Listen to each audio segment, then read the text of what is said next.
রূপোর গয়না বা রূপোর তৈরি বিভিন্ন সাজসজ্জা কেনাকাটার জন্য এক বিশ্বস্তনীয় প্রতিষ্ঠান শ্যামসুন্দর চাঁদিওয়ালা।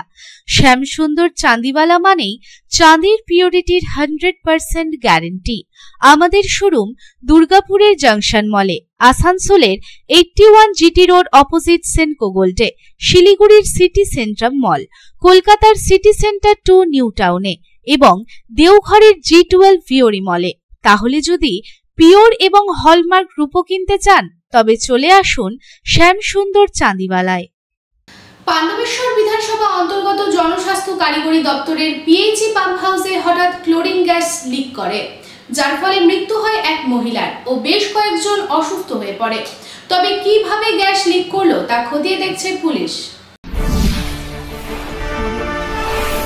পাণ্ডবেশ্বর বিধানসভার অন্তর্গত পাণ্ডবেশ্বরের অজয় নদীর সেতুর কাছে ফুলবাগান সংলগ্ন এলাকায় রয়েছে জনস্বাস্থ্য কারিগরি দপ্তরের জল পরিশোধন কেন্দ্র অথবা পিএইচই পাম্প হাউস।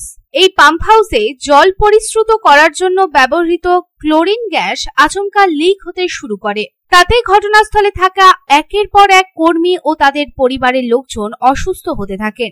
ক্লোরিনের তীব্র গন্ধে এলাকায় আতঙ্ক ছড়িয়ে পড়ে। এর ফলে মৃত্যু হয়েছে এক মহিলার। জানা যায় মৃত মহিলা জ্যোৎস্না পট্টনায়ক পাণ্ডবেশ্বরের পিএইচই পাম্প হাউসের পেছনে থাকতেন এবং যখন পিএইচই পাম্প হাউসে ক্লোরিন গ্যাস লিক করে তখন আশেপাশে গ্যাস ছড়িয়ে যায় এবং তার ফলে অজ্ঞান হওয়ার পর গ্যাসের কারণে মৃত্যু হয় জ্যোৎস্না পট্টনায়ক নামে ওই মহিলার। জানা গেছে তার বয়স আনুমানিক 55 বছর। এই ঘটনার জেরে গোটা এলাকায় চাঞ্চল্য ছড়িয়ে পড়ে।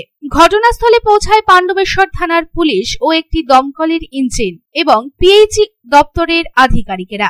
জানা যায় এই ঘটনায় প্রায় 8 থেকে 9 জন অসুস্থ হয়ে পড়ে এবং আশেপাশের যে এলাকায় এই গ্যাস ছড়িয়ে পড়েছে তার ফলেও বেশ কিছু জন অসুস্থ হয়ে পড়ে এবং তাদের পাণ্ডবেশ্বরের একটি বেসরকারি নার্সিং হোমে ভর্তি করানো হয়।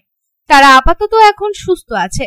তবে কি করে এই গ্যাস লিক হলো তা তদন্ত শুরু করেছে পাণ্ডবেশ্বর থানার পুলিশ। এই প্রসঙ্গে এক প্রত্যক্ষদর্শী কি জানাচ্ছেন আসুন শুনে নিই। আমি তো ভেতরে ছিলাম না, কিভাবে কি ঘটনা ঘটেছে আমি জানি না। আমি খবর পেলাম ভেতরে গ্যাস লিক করেছে, আমি জাস্ট খবরটা নিতে গেছিলাম। আমি ওই পিএইচির গেট পর্যন্ত গিয়ে আমি বুঝতে পারি ভেতরে ঢোকা যাবে না। আমি ভেতরে ঢুকি ওইখান থেকে চলে এসেছি, ওতে আমি অসুস্থ। মোটামুটি 15 জন শুনলাম একজন মারা গেছে।